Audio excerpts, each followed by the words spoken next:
Assalamualaikum warahmatullahi wabarakatuh. Saya Hairini Anissa, kelas 12 IPA 1, absen 6 dari kelompok 3 akan menjelaskan tentang sejarah G30 SPKI. G30 SPKI adalah salah satu bentuk kudeta di malam hari tanggal 30 September sampai awal 1 Oktober 1965, di mana 7 jenderal militer Indonesia dibunuh. Peristiwa ini didalangi oleh Dipa Nusantara Aidit atau biasa disingkat DN Aidit, yang merupakan tokoh penting PKI yang ingin mengubah sejarah lainnya Pancasila menjadi komunis. Peristiwa-peristiwa yang terjadi saat G30 SPKI. Yang pertama, penculikan dan pembunuhan para jenderal. Yang kedua, G30 SPKI menguasai Jakarta. Yang ketiga, pergerakan di Jawa Tengah. Yang keempat, Soeharto mengakhiri kudeta di Jakarta.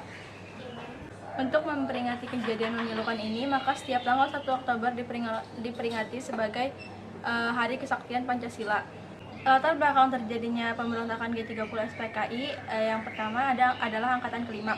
Angkatan Kelima merupakan ide dari PKI yang ingin mempersenjatai kaum buruh dan kaum petani. Ide dari PKI ini terjadi karena situasi politik yang ruwet, seruan revolusi dari Soekarno, Gambiang Malaysia, sejarah pengembalian Irian Barat, dan perjuangan pembebasan Irian Barat yang butuh banyak sukarelawan.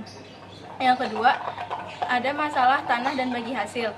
Di tahun 1960 muncullah Undang-Undang Pokok Agraria dan Undang-Undang Pokok Bagi Hasil. Meski undang-undang sudah dirilis, tapi dalam praktiknya sering terjadi perselisihan antara pemilik tanah dan petani yang mengerjakan tanah. Yang ketiga, karena Bung Karno sakit. Isu menyedihkan Bung Karno sakit berkembang mulai tahun 1964 hingga dimulainya kudeta 30 September. Tentu rakyat akan bergosip dan mulai isu siapa yang berhak memegang kekuasaan jika Bung Karno meninggal. Latar belakang yang keempat, adanya Gambiang Malaysia. Konfrontasi antara Indonesia dan Malaysia dimanfaatkan PKI untuk mendekat ke Soekarno. Konfrontasi ini terjadi karena Tuanku Abdurrahman, Perdana Menteri Malaysia, menginjak lambang negara Indonesia.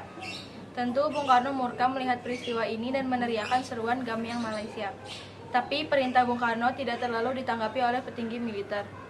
Yang kelima, keterlibatan Amerika Serikat.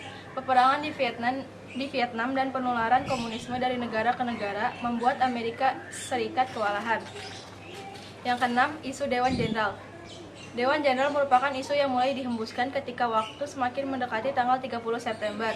Entah siapa yang menghembuskan isu ini yang tentu membuat rakyat panik akan adanya usaha petinggi militer untuk merebut kekuasaan dari Bung Karno. Pasca sejarah G30 SPKI, yaitu pembantaian anti komunis. Soeharto dan teman-temannya langsung menyalahkan PKI atas tindakan G30 SPKI.